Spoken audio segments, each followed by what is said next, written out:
drive. Sweep, kick, drive.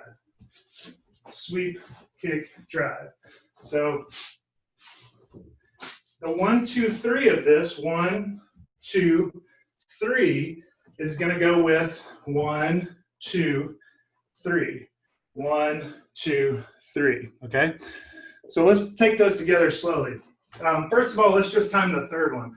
I usually break this down as 1, 2, and 3-step timing.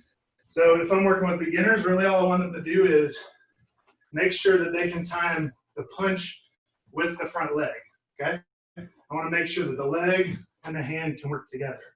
Right? I think you guys probably all have that part. So what we're going to do is we're going to time the other 2 pieces together. So as I come here, I'm going to time my sweep and cat with the load. Okay? So just do this side to side. I want you to pull the foot sweep in and also contract. Contract and sweep, contract and sweep. Contract and sweep, contract and sweep. Your soft style hand in this is taking advantage of you sinking your weight. If you imagine a technique and I'm sinking my weight and pulling in and simultaneously punching. I sink my weight and pull in and simultaneously hit. I don't care which hand you do it with. You can also do it this way. I can do my fading hand this way just as easily.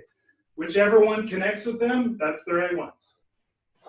If it feels better to you to go this way, I'm moving offline, or I'm carrying them with me. I'm coming into it either way. Works both ways.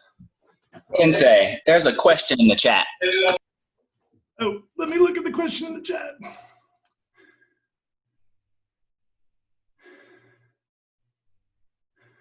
Right, so this is a question about the speed of hard and soft.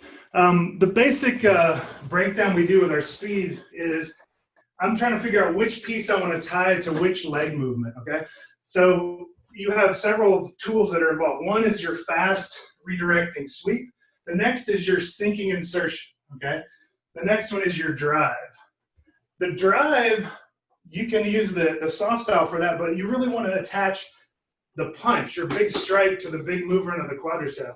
So I'm probably going to use this part as my redirection, and then this part is my punch. So when we do our forms, you're going to see our soft style piece happen a little bit before the hard style piece. So the soft style is usually in the relaxation before, and then the hard style comes in after when we engage the quad. That's when we get really strong with that. There is a hard style in, for instance, here. I want to strike here, but you're going to notice this begins, right? Or this begins as I move offline. I'm blocking, and then as I begin to take someone's balance, that's when the punch comes in, okay? The balance begins to be broken, then the punch. The balance begins to be broken, then the strike. The balance begins to be broken, then the punch. So yeah, the timing is not going to be the same. It's going to go 1, 2, 1, 2, 1, 2. All right? So cat, diagonal, and forward stance. There's another way I want to look at this, which is called U letter and Z letter. Z letter is really good for forward movement. I'm going to go to the side and in, to the side and in. And when I do this, I'm basically thinking about my offline principle. So if I've got my attacker here, I'm going to start my cat stance. Instead of just going straight at them, I'm going to start it to the side and then go at an angle towards them here, okay? Then my next attacker is here, so I'm going to pull to the side and go here. And so I'm just continuing to rearrange where they are. Now, I can only do that for so long in my study. And so I'm favoring the U letter principle more right now, which is I'm essentially fading back, over, in, and forward. And so I'm practicing essentially slipping, all right? And as I slip, I've got the sweep, I've got my insertion, my target is now here, off to the side, and now here. So I'm practicing working what we call U letter, okay? The only other terminology I want to mention before I start talking about Bunkai is ebb. And so when we say ebb, if you have, so let's say you're in a kata and you're doing your stepping or your turning. If the turn in my kata goes this way, right? If I'm striking and doing my techniques this way, ebb turn is this formula. Rotate the same way, do the same technique in the same stance, but use the other foot. And so ebb means to receive. So if I'm here, ebb is doing the same thing this way, okay? Easier if you see, if I'm facing here, like if I'm doing a 180-degree turn in a kata, most kata have your turns moving this way, right? And so I've got my back to you, and I check out where you are, and then I'm coming right at you, right? So the ebb turn version of that would be, if you imagine I'm here, and my opponent is right up on me, I'm still turning the same way, but I'm moving the back foot. So it's a receding version of the same thing. And you're changing the main driver from the back leg to the front leg. Okay, so now you're going to drive off your front leg to deliver your force instead of off your back leg. So if I'm turning this way, now I'm using my front leg to create that same amount of force to go around that way. So when I say ebb, that's what I mean. Okay, so let's start to break this down. Our basic Bunkai principle is I want to break down the movement that I'm seeing in my kata into its component principles, the principles. Now, there's lots of little details in every technique, but practicing the details focuses on the surface dimension of what we're doing. And what we want to really become fluent with in our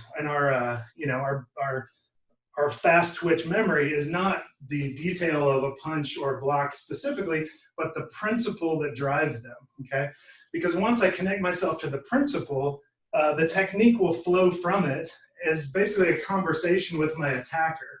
I begin my principle in reaction, and then whatever they do is going to determine which piece of my technique they're going to put on their plate and have to eat, right?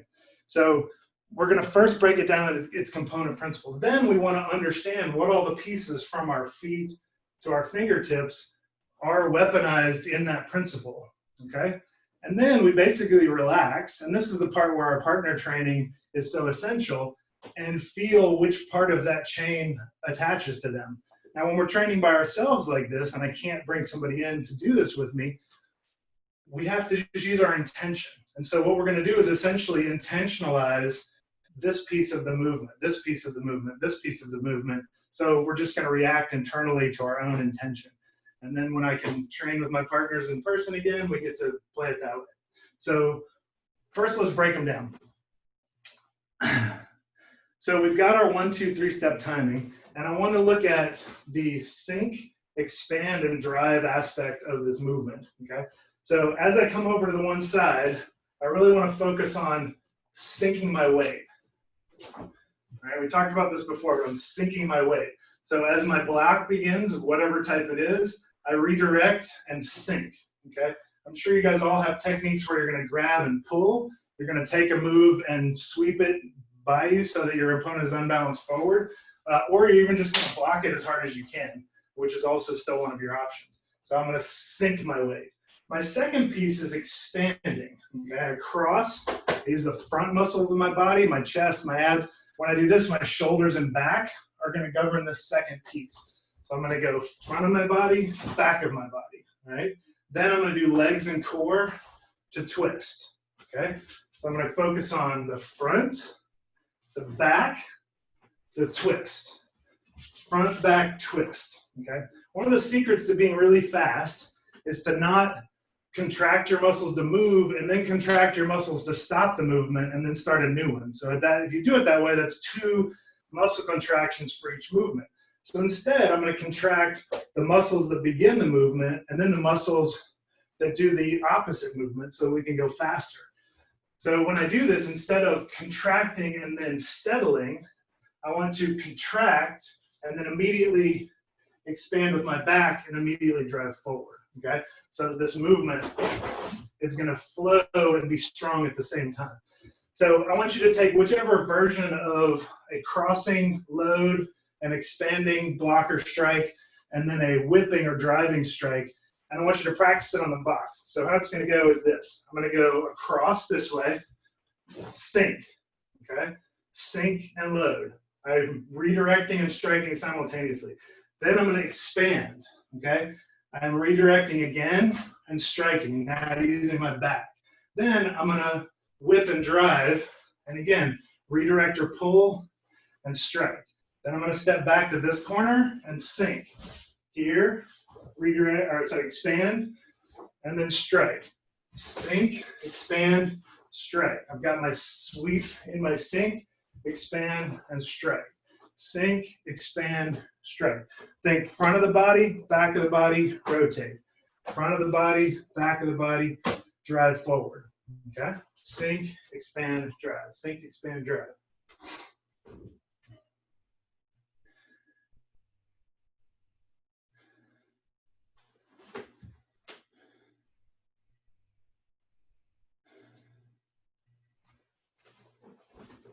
Okay, so now what I want to do is look at different ways of turning, different ideas about moving our body. So a kata is sort of like a laboratory version of your principles being laid out. The meaning of your kata, the purpose of your kata is to learn these principles so that you can apply them. But just like when we learn math, we get problems in math that are very tidy. And the purpose for repping them over and over and over again is to increase the speed with which we can do them, the fluidity with which we can do those processes, our ability to flex those muscles. Then when we use the math in the real world, it's much messier. It doesn't line up exactly the way we want. We have to change directions a lot. So what we're going to do is, I want to try to break some of the ideas about it being super straightforward, and I want to look at some different directions, both in the way we move and the way we think about it. So when we do these first movements, right, it's one of our basic ideas is there's a punch coming in my head, I block, and I punch low, okay? I take hold or redirect something. I might grab the elbow, and I'm going to strike with the hammer fist this way as I insert. Okay, my insertion at this point, I swept the leg. I'm just trying to get underneath this person's weight as best I can, right?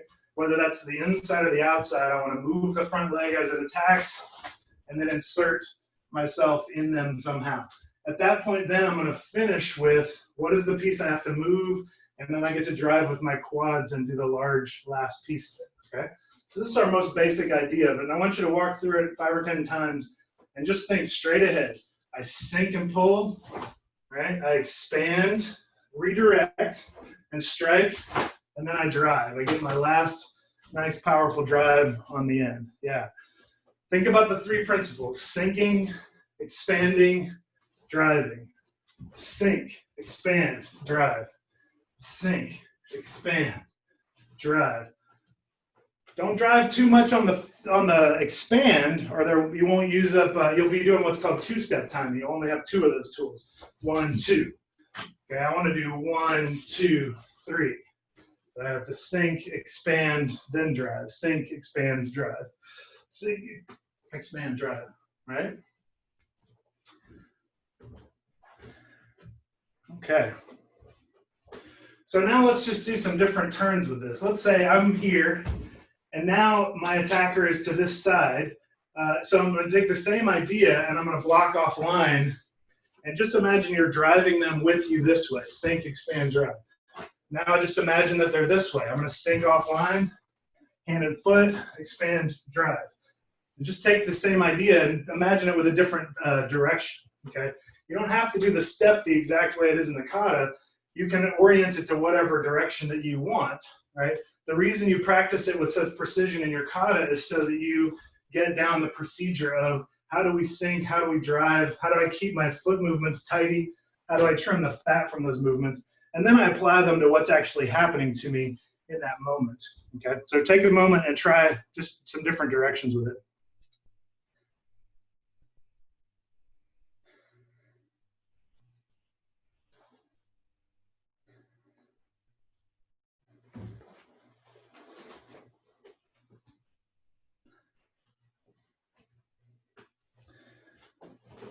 Okay. All right, so watching the clock here. I don't want to get us in trouble with Josh. So I want to move to the third part of this. So the third part of this is we want to identify all the weapons in our chain and understand how many pieces of this we can use to redirect, to strike, to do what we want to do.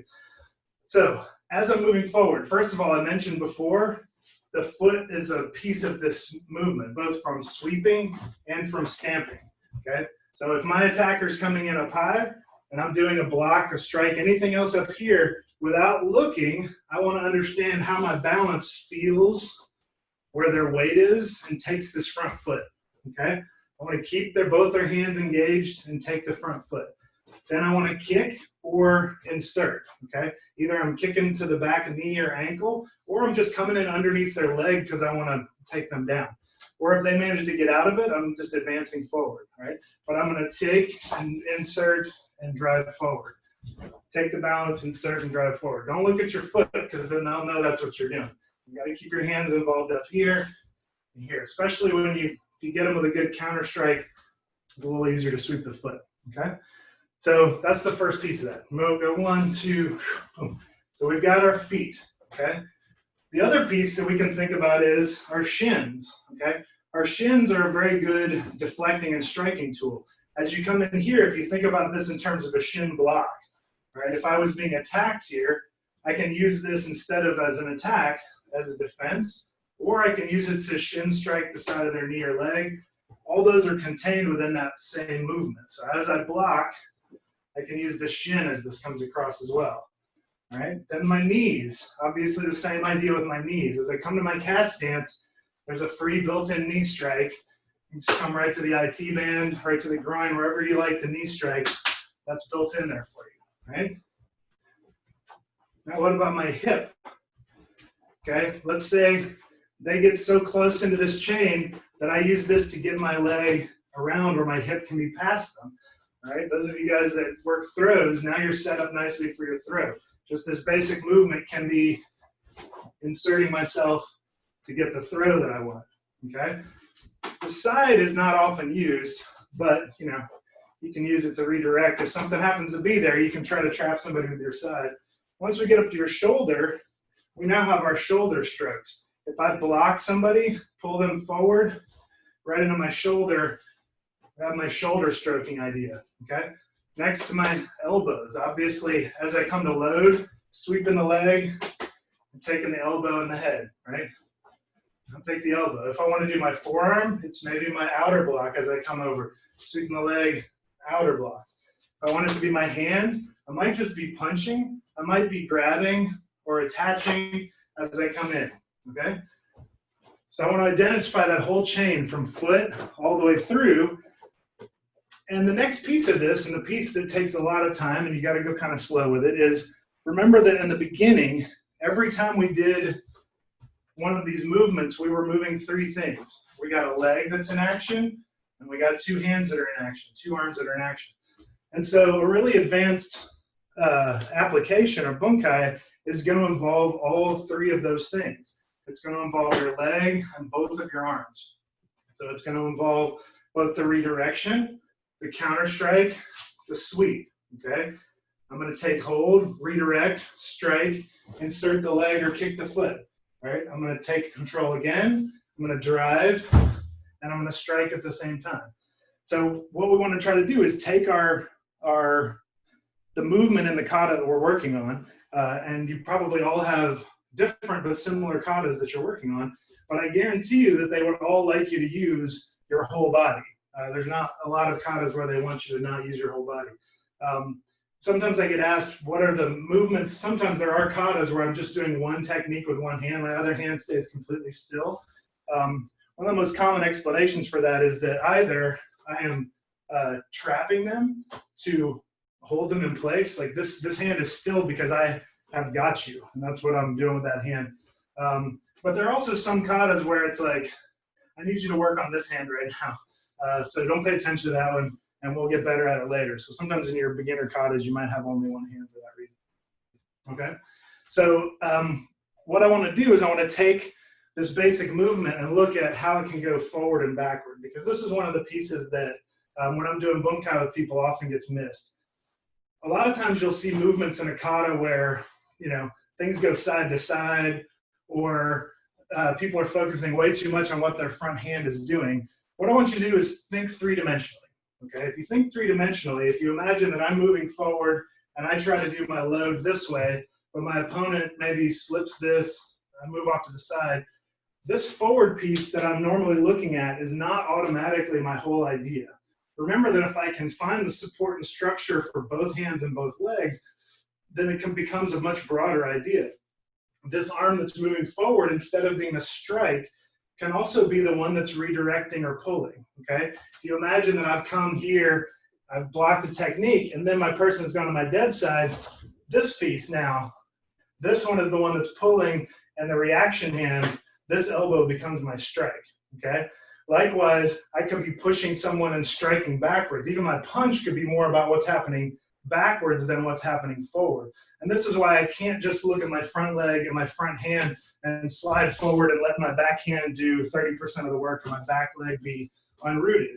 I want to make sure that I come and I have structure from both directions so that as I pull with this reverse hand, it can be the main idea if I've committed to this principle, okay?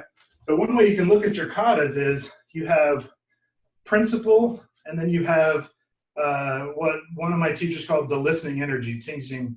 And so if you say, I'm going to commit myself to principle and dig deeply into where I have completely rooted, completely balanced, completely powerful principle, that in my mind is fluid. It's not, a punch is not just a punch. It's a connection of several principles which I can train separately, okay? To make sure that each piece of that movement is maximized in terms of its structure, its fluidity, its power, and its speed. Then the listening energy is what we get from sparring, from push hands, from practice with our partners. The listening energy now is, as I begin my movement in principle, which may begin because someone's attacking me and I've begun moving like this, my body recognizes the principles that it's beginning to move with. How they interact with me suddenly determines for me which part is going to be the piece that I put my intention into, okay?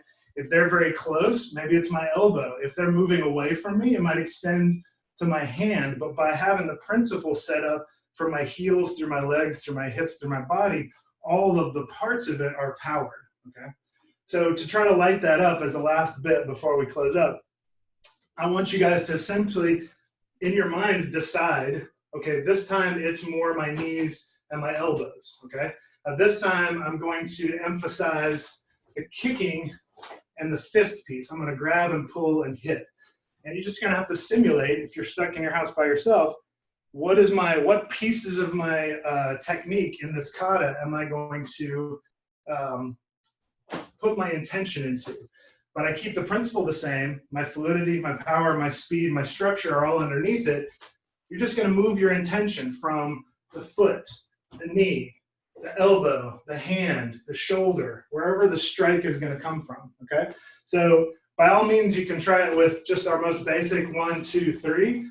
But if you have katas that you're working on, take a piece of it, especially a piece that feels hard to understand to you. If there's a piece that has, there's always a couple of moves in katas that are a little bit like, well, that part's a little strange. Take that piece and try to think of it dimensionally. Where is my structure?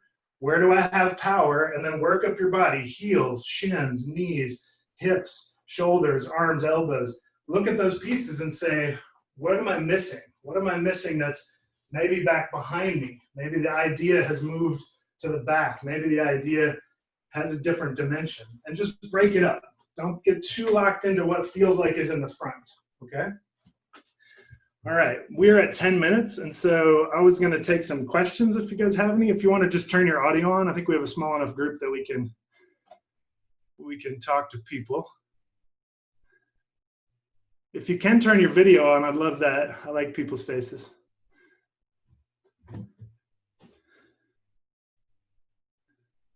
Anyone?